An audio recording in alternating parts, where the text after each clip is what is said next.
y yo agradezco mucho, pues, aprovechando el apoyo de la maestra, que nos ayudó mucho, mucho, mucho, mucho. Se hicieron varias cosas, pero hay 4 que son centrales y las vamos a seguir haciendo con Leti Ramírez, que es también otra maestra. Primero, tener una muy buena relación con maestras y maestros. Ahí está la clave. ¿Cómo se transmite el conocimiento? ¿Quién transmite el conocimiento? La maestra, el maestro, en el aula. Antes se decía, para enseñar y aprender solo se requiere un maestro dispuesto a enseñar y un alumno dispuesto a aprender. Eso es. ¿En dónde? Hasta debajo de un árbol.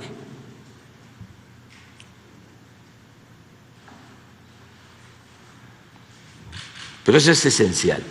Entonces, si no se cuenta con maestras, con maestros que con entusiasmo se dedican al noble oficio del magisterio, pues no se avanza. Y antes, pues,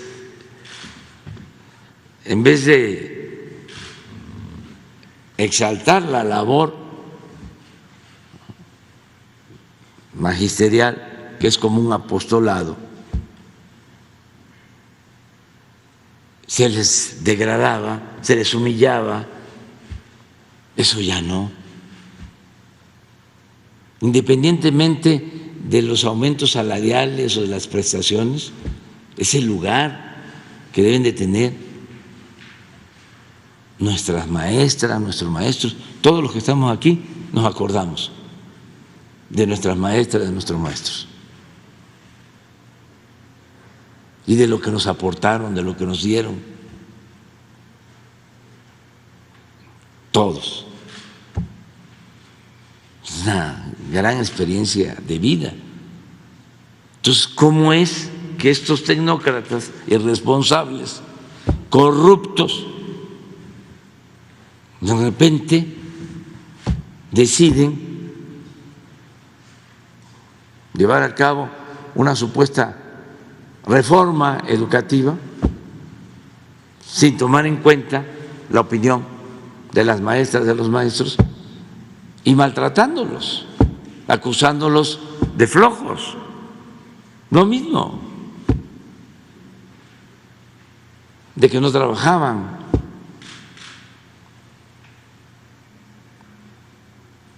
Ya lo he dicho en otras ocasiones, fue tanta la campaña porque tenía el propósito de privatizar la educación. Eso es lo que estaba en el fondo, que estudiara el que tuviese para pagar colegiatura, porque es un proceso que viene de tiempo atrás.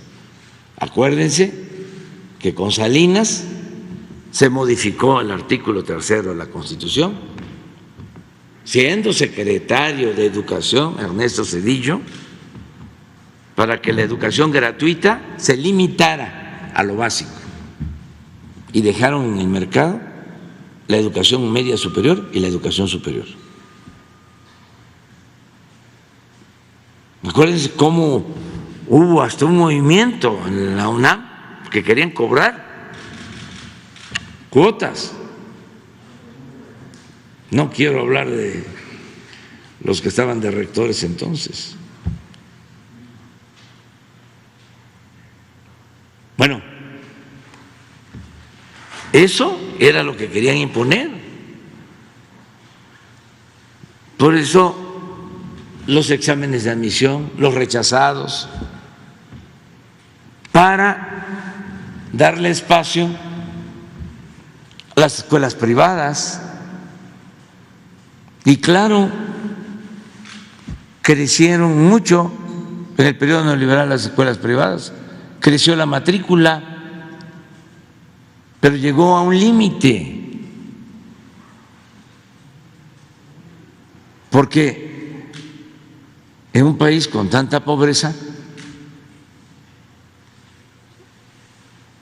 pues la mayoría de la gente no tiene para pagar una escuela privada. Y yo siempre voy a estar diciendo de que no estamos en contra de la educación privada. El que tiene para pagar una escuela privada lo puede hacer, es su derecho, pero el Estado está obligado a garantizar la educación pública gratuita, de calidad, en todos los niveles escolares. Y ahí viene la diferencia. Es considerar que la educación es un privilegio o considerar que la educación es un derecho. Ese es un problema, o sea, de fondo. Entonces, nosotros hemos procurado darle una atención especial a maestras, maestros y fortalecer la educación pública. Lo segundo, los contenidos educativos. Esta es una realidad nueva y no se puede ya aplicar los mismos métodos de enseñanza. No se puede poner vino nuevo en botellas viejas. Y hay que revisar planes de estudio e incorporar todo aquello que signifique avance y esté comprobado científicamente, y todo aquello que nos haga cada vez más humanos, más fraternos.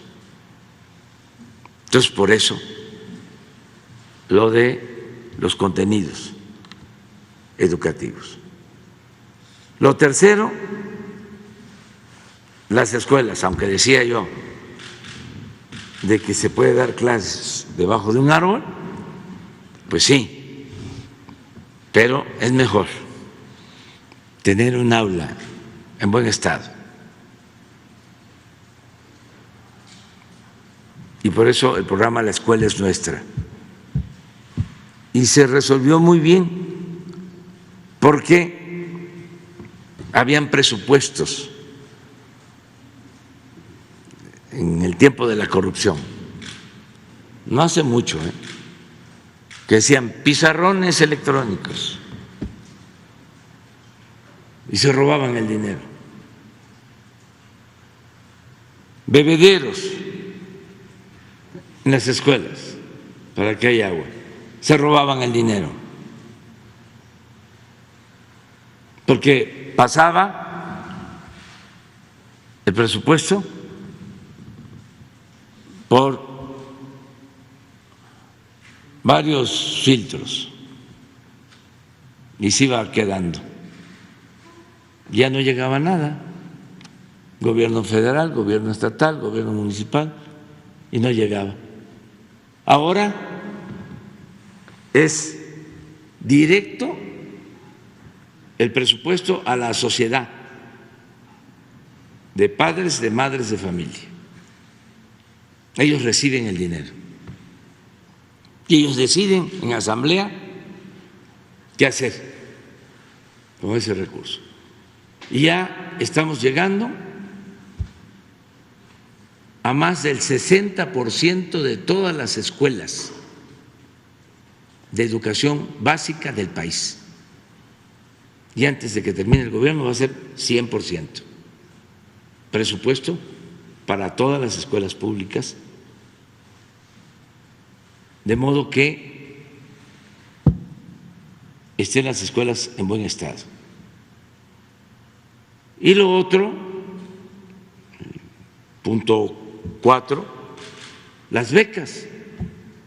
Muchos de los que estamos aquí, de los que nos están escuchando, pudieron estudiar hasta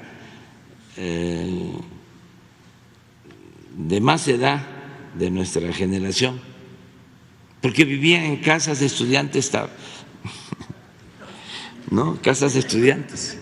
En cada estado había una casa, aquí en la ciudad. Y becas. Y fíjense, ahora informando desde Chiapas, el director de las normales rurales, el gusto que me da, porque en el plan privatizador de la educación querían desaparecer las normales, como desaparecieron el MESHE, como desaparecieron todas las normales que pudieron. ¿A dónde podía estudiar un hijo de campesino, de una familia pobre? En una normal, en Chapingo. Entonces, cuidar estas escuelas es garantizarle a muchos el derecho a la educación. Entonces, las becas son para eso. El que todos los estudiantes de bachillerato de escuelas públicas del país tengan beca es importantísimo. Esa es la edad de mayor deserción escolar, la más difícil, que tiene que ver con la adolescencia. Y ahí es donde necesitamos lograr que se queden estudiando con esfuerzo, con sacrificio y con estos pequeños apoyos para que no haya deserción y también para alejarlos de los vicios y que no sean enganchados por la delincuencia. Entonces, la maestra cumplió con todo esto. Claro, la SEP tiene, no sé, 200 programas, pero estoy hablando de 4 maestras y maestros, contenidos educativos. La escuela es nuestra y becas. Eso es. Ya que señala alguna